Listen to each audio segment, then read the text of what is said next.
From the tractor to the bike. This is Sark life.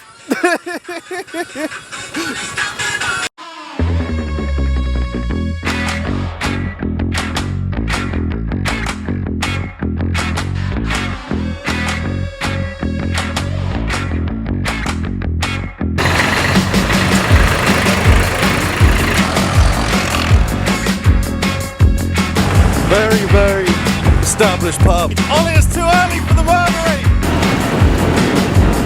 Ever wondered when two tractors meet in Sark?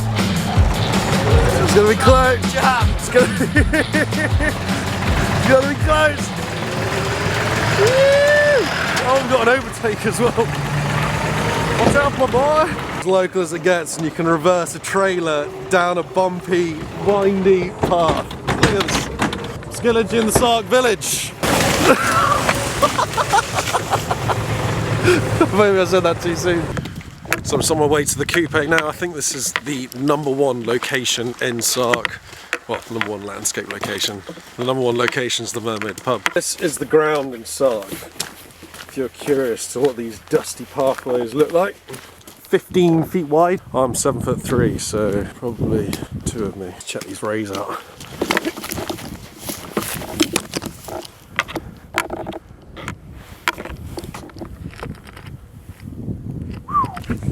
Swerve through here, and this is probably one of the most banging landscapes in the Bailiwick.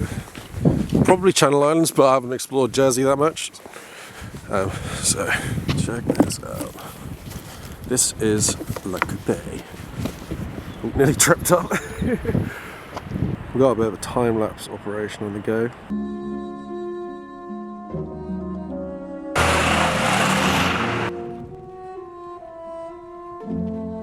When you get to the other side of the coupe, onto Little Sark, go up here.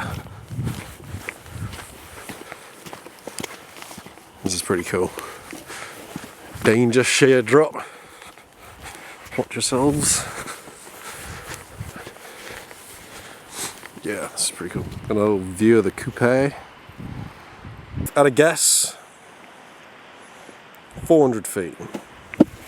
Yeah, I'm getting down. Look at this.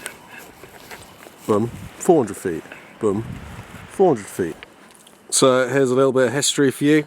It says, in 1945, this roadway was rebuilt in concrete and handrails added by German prisoner of war labour working under the direction of 259 Field Company Royal Engineers. So yeah, before this, before these rails either side, there was nothing, and I've seen like old pictures of them having to crawl across to Little Sark. You can imagine doing this on a windy day. I've got this time lapse on the go,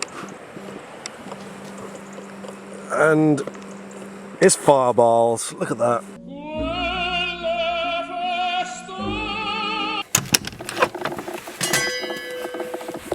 Some bell on the door. Okay, so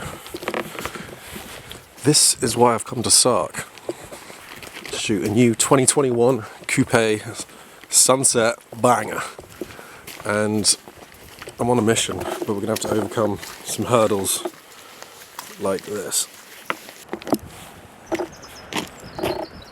Okay, it was gonna be a setup cut, but that beach, those caves, good light, Guernsey in the background. I'm just gonna run down there quick and shoot in the caves. Friendly dog? Yeah, he's very friendly. Okay. He's frightened of you, that's all. Oh God, help me. Stop being silly, Floki. Oh God, he is frightened. He's frightened of you, yeah. He's not. Do you know what I mean? Yeah. Yeah. No, that's all good. Are you doing a bit of beach cleaning? Yeah, a bit of beach cleaning. Oh nice. Did you find anything interesting? Oh, we got some almonds for our tea. Oh nice, I can see in your bag, in your rucksack, yeah. Yeah. Oh, good stuff. So I got almonds for tea and Yeah. yeah. Bit of garlic butter. Yeah. I don't use the rope because I'm fucking hard. And that's where we've just come from, at the top there. So I thought I'd just stop for a second and kind of tell you a few things I'm looking out for when shooting a landscape banger. And that first one being the use of line. And the use of line, it's a line which carries throughout your foreground, middle ground and background, and it links those elements together. The best kind of line is an S-bend, where it kind of like the line will go throughout the image left to right. And if you're unsure what I mean by line, it's the way your eye reads the image, the line it follows. I've just seen the caves, there we go. That actually brings me on to another rule, and that rule is that warm colours come forwards and cold colours go backwards. And that's because we see human skin is always in the foreground. It's always like a warm tone. Really warm if you're fake tanned. But the sky is always blue. We always see that in the background. Just trying to eye up a crossing. As you can see, this is pretty sketchy. So yeah, those rules I like to apply throughout all of my work. Brings consistency, a bit of style, and it's aesthetically pleasing to the eye if you can include those rules. Okay, we've approached cave 1, and it's not the deepest thing in the world.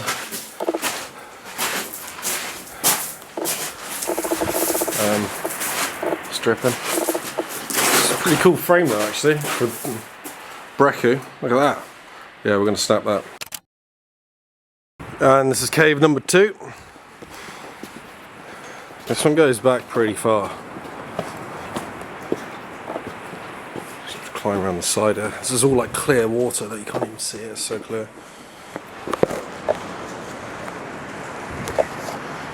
Do a bit of a jump here. Ooh.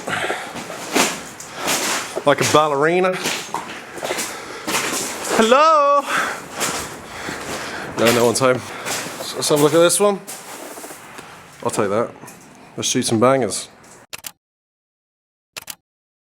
The whole kind of cliffside is just full of them. Look, there's another one here.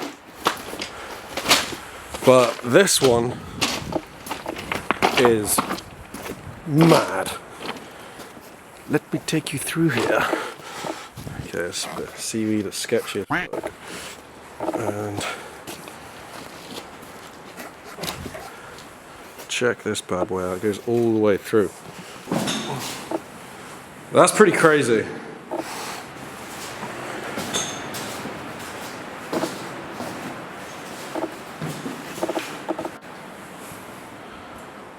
It's all barnacles on the wall, so the water comes up further than this. So part of the reason why jumping on these caves instead of just shooting the coupe is because I saw like the really nice low light hitting this side of the cliff face, and that means it's pretty bang on for any cave shots because you're going to have a lit background, which means your eye is going to be drawn further into the image rather than hitting it on an instant. Holy moly, genuinely out of breath. 3/4 of the way up, easy. Just admiring the view in the low light. A few more steps. Let's go. We are back at Le Coupe. We're just driving on the top for like the 3rd, 4th time, I don't know.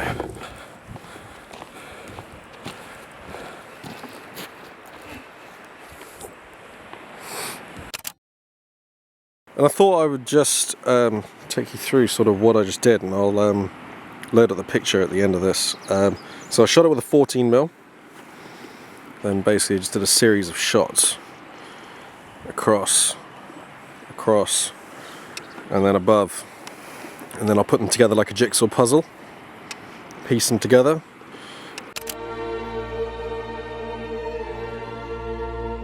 So Sunset Coupe was a great success, and now I'm just on my way back to the coupe. There's not many stars, it looks like it's clouded over, but we'll be taking a closer look at that with a few long exposures. Just hammered those homemade sausage rolls my gran made. They're pretty good. I think I had like 5. Just stumbled across this tree and it reminded me I did a portrait shoot right here. Hammer, bam! And we're just arriving at the coupe. and I can see some like Christmas lights up there. You can actually see them glowing on the video as well. Has this ruined the shot? Maybe. So if you're wondering what I get up to in the middle of the night, this is what I do. I've got my trusty torch and I just run up and down like mad until the job's done, until I get the exposure correct. Nothing's ever perfect. There's so many movements and variable factors. I can't hear what I'm saying because I'm blaring drum and bass just to keep me awake. So yeah, it's good. And this is bright. Right. So yeah, I'm just gonna create like a huge like spotlight all the way down the side of the coupe. It's gonna be nuts. So running up and down the coupe, this is the kind of stuff I was doing. I would leg it up, set my camera on a timer, do a couple of different torch shots. This one's nice just for the path. And then if I want to smash any images together, have a blend, it's a couple of test shots. And then did some stuff on the coupe, which is pretty cool. But yeah, so quick Lightroom and Photoshop, and then boom, these are the bangers.